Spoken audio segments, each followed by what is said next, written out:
napilipit ka talaga. Tingnan mo Hindi natin. naman siya, ano sir, yung mismong nagbubuhat ako, naramdaman ko na na-injury ako.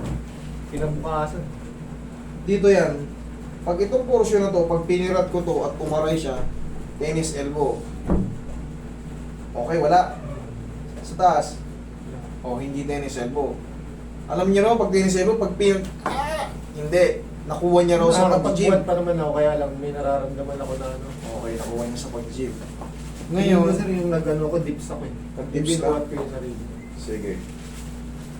Aalay natin ang... So, paano mo nararamdaman ngayon na sakit? Anong posisyon?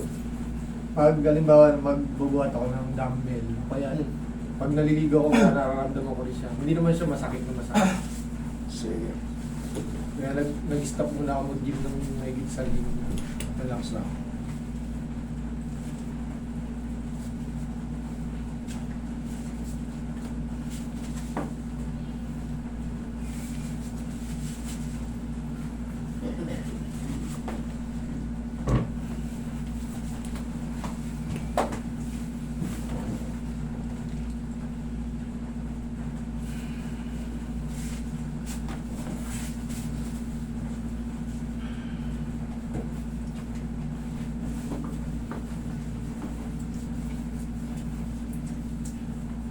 Susubukan natin. Paano natin susubukan ngayon to? Wala tayong mga dumbbells dito ngayon.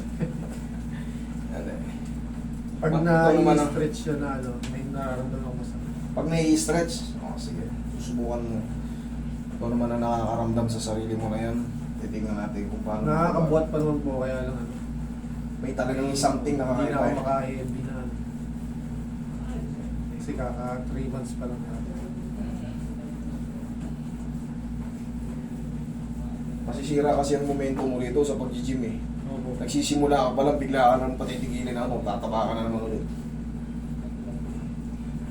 Medyo may Ano kurte pa na naman ako, ako. naka-monthly pa na.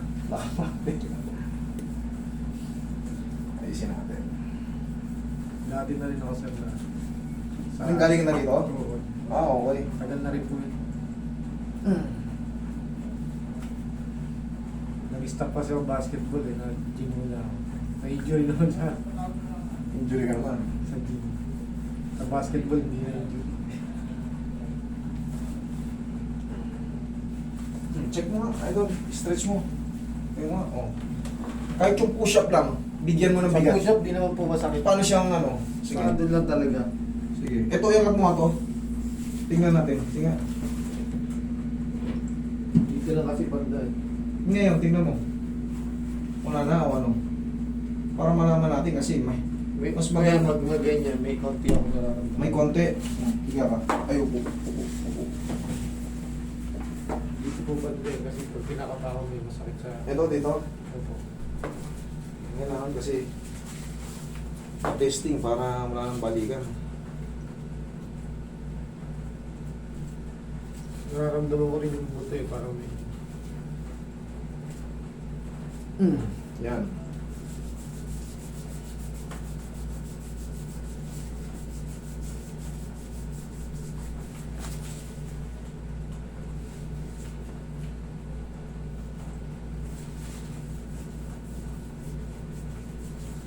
Pag konting-konti na lang, pahinga lang ng mga 3 to 4 days, wala na yan. Pero pag the same feeling or mas low, sumakit pa, mali. Chest testing ulit. Meron lang dito.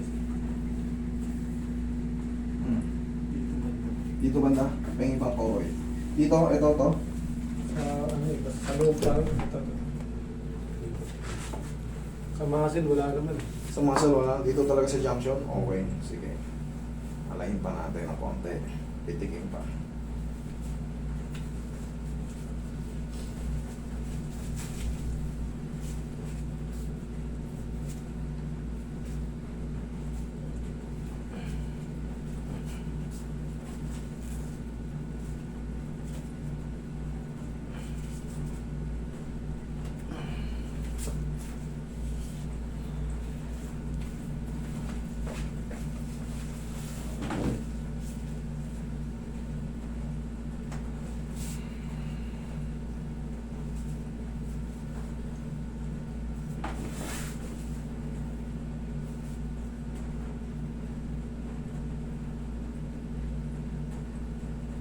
Yan po. To.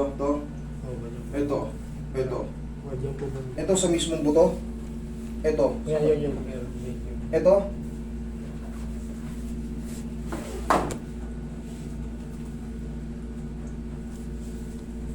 Yan po.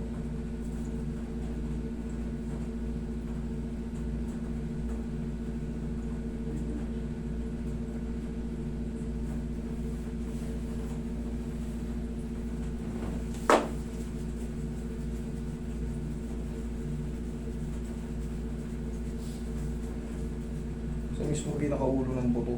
Yan. Ito yung nararamdaman ni bossing. Oh.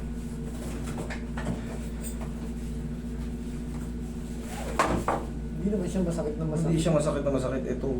Parang may naiipit na po. Ito, yung buto na to. Ito ang iniinda niya. Hindi naman doon hindi naman masakit na masakit, pero parang may uncomfortable. Hindi po sa may parang si...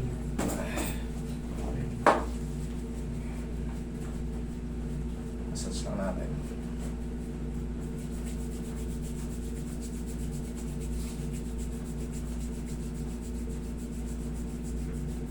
Idol, pag sobrang hina na, pag mahina na, pahinga lang.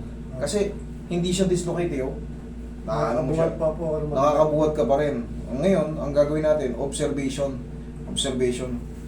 3 to 4 days, obserbahan mo. Ngayon, mag-report ka sa akin, bigyan kita ng warranty. Kasi hindi siya ano eh. Madali lang to, kumbaga, antay lang to ng ano eh. Kasi hindi naman daw sobrang sakit eh. Wala lang, kumbaga. Push-up, di ko naman siya ramdam eh. Okay, sige, ganun pa rin. Tingnan mo, may nabag ba? Oh. May nararamdaman na ako na. Anong gano'ng pakiramdam? Parang The same or mas... Hindi siya masakit sir eh. Hindi siya masakit? Paano ang gagawin natin dito? Parang may ano lang. di ba pag normal ka, parang wala. Hmm. May umano pag... Parang ngalay o ano, paano ba? Hindi Hindi siya siya masakit ngalay. eh. Paano ba? Konting sakit lang siya na. Konting sakit lang. Kaya lang di Okay. normal pag na. Sige. Total, hindi naman siya masakit. Konting ano lang din. Pero pag pinipiti ko siya ganyan, nararamdaman. Antayin natin ng ano, antay tayo ng mga 3 to 4 days. Tapos, 3 to 4 days, sabi mo, Master, talagang meron pa rin. Kahit wala kang bayaran sa walang problema. Ang kailangan na natin mag-subside kasi may alignment na ginawa tayo. Baka hindi lang talaga siya ma-perfect ng ano. Kasi, hindi naman ito masakit eh. Eh, anong gagawin natin? Paano pasakitin natin? Hindi. Yung buto lang. Waiting lang tayo sa buto. Antayin lang natin ang mga 3 to 4 days. Bossing, balik ka rito ha. Tapos, ayun, kahit wala kang bayaran dito, bigyan kita ng warranty. Kasi may ginawa na akong alignment. Hantayin lang natin ng konting mag-subside yung adjustment. Okay? Pwede ako master mag Pwede, walang problema.